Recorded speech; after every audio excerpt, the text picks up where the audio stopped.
Many of these unique sign languages are very fragile forms of knowledge that can be lost or destroyed unintentionally. What are the main challenges to preserving languages? All right. I am definitely not a linguist, so I'll start with that. But it is clear most of those languages do not have a written form. They are signed languages, so they are expressive, but they do not have a written form, so there's not documentation of that. Also, Charles Riley was stating that more than half of the world's languages are in danger of extinction in the near future. It's not just sign languages that are facing that, but each language group that tends to have its own language. And for signed languages, those tend to be very small groups, and as we get fewer and fewer users of each of those languages, they tend to get lost.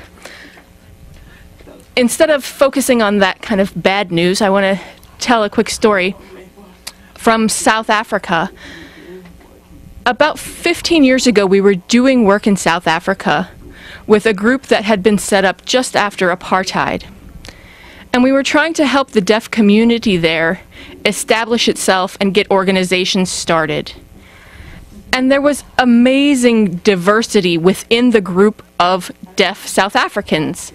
There were Afrikaans people, there were English speakers who were white, English speakers who were black, tribal representatives with all kinds of different languages. So within a room of 100 people, there were 10 different languages represented and multiple ethnic groups.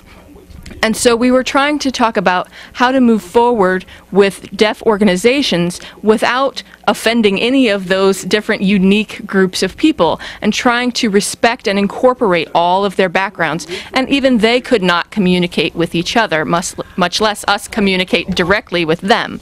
So that was 15 years ago. But if you fast forward to this year, South Africa just hosted the World Federation of the Deaf Convention, with people from all over the world, countries all across the world coming, being represented there. And South Africa has a member of parliament who represents deaf people as well. So you think about the sophistication that's happening with language and language rights and respect within South Africa, and just the amount of change that has happened in recent recognizable history, talking about 15, 20 years. It's amazing to see what can happen with language and language preservation. Joe Murray. And I do think that it's very important to remember that sign languages are human languages. It's not just languages of deaf people, it's languages of human beings. There are communities around the world, specific islands maybe that are a bit isolated, or those that are more rural. Those communities may have a very small percentage of people who are deaf, and yet the whole community signs. So it isn't only the deaf people in that community that are signing, but the whole community. And even back to Plato's time, sign language was recognized as a human language. So now we have American Sign Language, we have various sign languages around the world, and it's important for us to officially recognize those languages. So there is an institute that is established for the recognition, promotion, and preservation of those particular sign languages. Oftentimes, sign language is promoted through education, and this, the UN Convention expanded that, the opportunities for research on sign languages around the world, opportunities for research on various cultures, of passing on cultures from one generation to the next. And it really varies from language to language and country to country on whether that sign language will be preserved or not.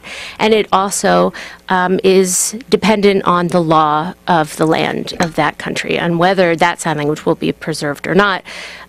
So some countries will have specific laws that are really promoting the preservation of that language, and some aren't. So it is incumbent upon each community to really promote that idea of this human language that is in each of their regions.